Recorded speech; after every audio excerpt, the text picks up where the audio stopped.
و بعضی کسای دیگه هستن که شیطان پرست هستن نیستن، فری ماسونرز. سری که من دیدم همورا گپ میزنم که من خداوند قطعی وا خوردم، تا که من قطعی خداوند وا خوردم یک بار چندین بار رفتم.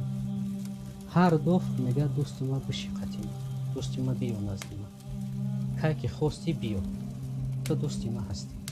اگر تو دوستی ما نمیبینی من به تو راه نشون نمیدم. من ترا سببی خلقم کردم که خلق ما رو دادم، ترا خلق کردم برای بندوی خودم. من خداوند صفت چشمو دا گفته بودم، بعضی در تک کامنتاری نویسیدن که صفت خداوند نداره. خداوند صفت داره. خداوندم روحای میبروید، همین دنیا همه شای همه نه که با صفت داره، اورم در صفت جمعه.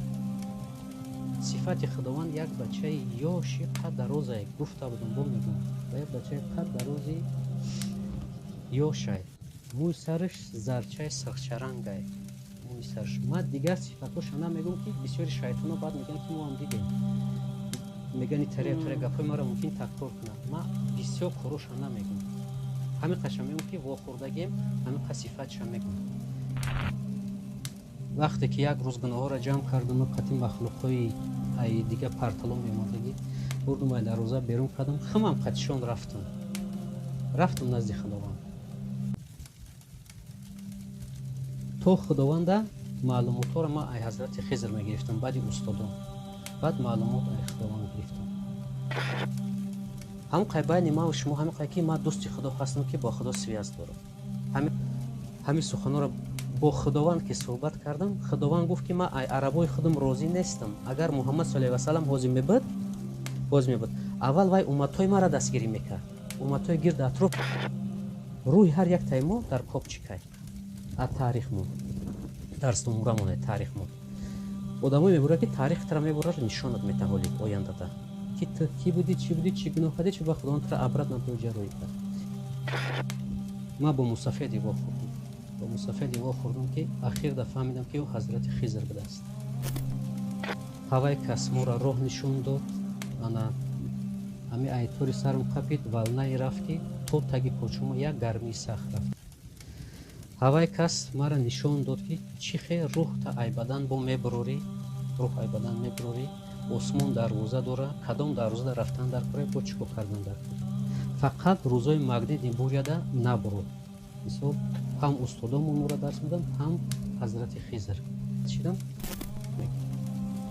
صفت خداوند یک بچه یاشی قد دروازه گفته بودم میگم، و یک بچه قد دروازی یاشای موی سرش زرچه سرخچرنگه، موی سرش. ما دیگر صفتاش نمیگم که بسیاری شیطانا بعد میگن که ما هم دیدیم، میگن تره گپای ما را ممکن تکرار کنن. ما بسیار کروش نمیگم، همین قشنگ میگم که وا خوردگیم، همین صفتش میگم. قد درازی بچه زیبای خوش روحه، موش زرچه سرخچرنگه، پوستش سفید پوسته، ای روش نور میتیه، میشینه صحبت میکنه، اورم ای روحش ای بدنش برآورده میتونه. خداوند میبرویه روحش، تا که ای بدنش برویه دیگه او را دیدن نمیشوه، چشموت هم کور میکنه، چیزی در پیش باشه او را نابود میسازه. یک کس در خطاگی ما را نکوبین، ما خطاگی نداریم.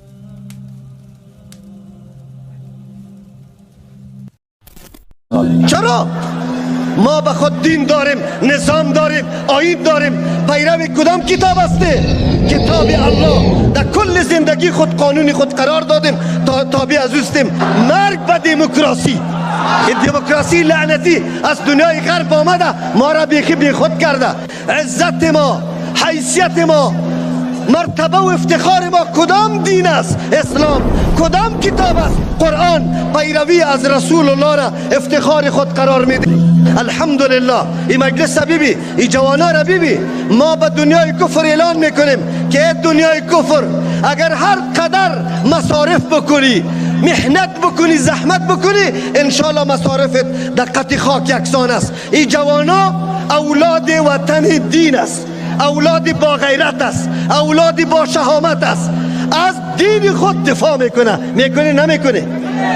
از فرهنگ اسلامی دفاع میکنه، از راه سنت رسول الله دفاع میکنه. چقدر آماده است برای دفاع سنت. ماشاءالله. ببینه دنیای کفر، ببین نعره تکبیر، نعره تکبیر، نعره تکبیر.